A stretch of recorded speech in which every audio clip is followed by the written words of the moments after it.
नमस्कार। आप सुन रहे हैं द बॉलीवुड रेडियो और मैं हूं आपके साथ आकाश। दोस्तों, किस्सा राजेश खन्ना और उनकी फिल्म आराधना का है।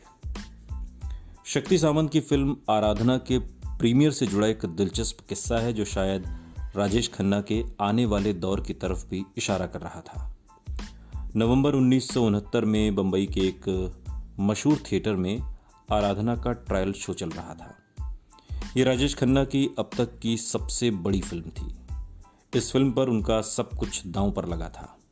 शक्ति सामंत बड़े प्रोड्यूसर थे और उनके बुलावे पर इंडस्ट्री की जानी मानी हस्तियां ये ट्रायल शो देखने पहुंची थीं। फिल्म के हीरो के रूप में राजेश हॉल के दरवाजे के पास सबसे मुबारकबाद लेने के लिए खड़े थे।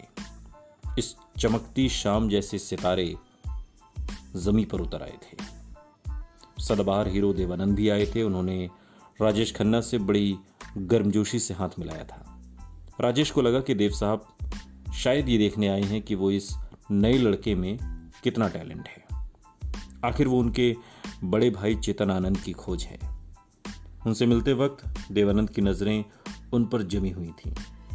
देवानंद ने हाथ मिलाते हुए वो कुछ बोल नहीं पाए, बस मुस्कुरा दिए थे। देवानंद, जिनकी अदाओं का जमाना दीवाना था, एक पूरी पीढ़ी जिन्हें चाहते हुए ही बड़ी हुई थी। राजेश खन्ना भी तो उनकी अदाओं के फैन ही थे। इससे पहले वो ज्वेल थीफ की शूटिंग पर भी उनसे मिल चुके थे, जहां वो अपनी गर्लफ्रेंड अंजू से मिलने गए थे जो उस फिल्म में काम कर रही थी।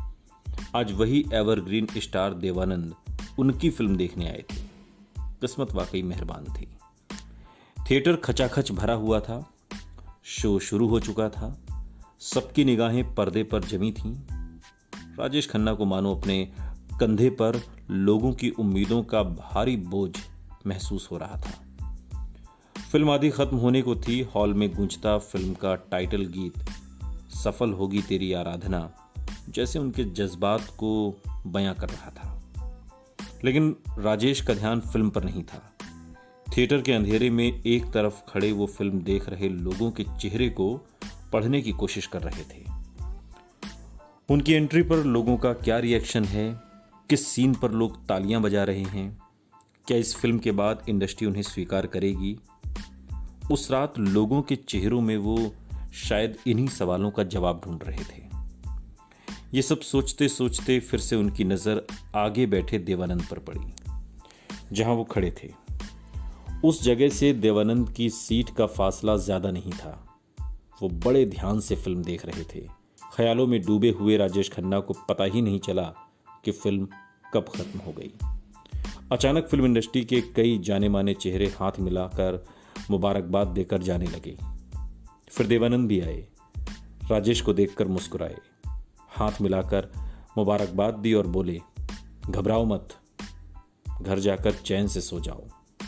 तुम फिल्म इंडस्ट्री में बहुत आगे तक जाओगे, बहुत आगे तक। और देवानंद की कही बात सच भी साबित हुई। इंडियन फिल्म इंडस्ट्री के पहले सुपरस्टार के तौर पर राजेश खन्ना जिस कामयाबी की सीढ़ी को चढ़ने वाले थे, आराधना उसका पहला हिस्सा थी। सुनते रहिए द बॉलीवुड रेडियो, सुनता है सारा इंडिया।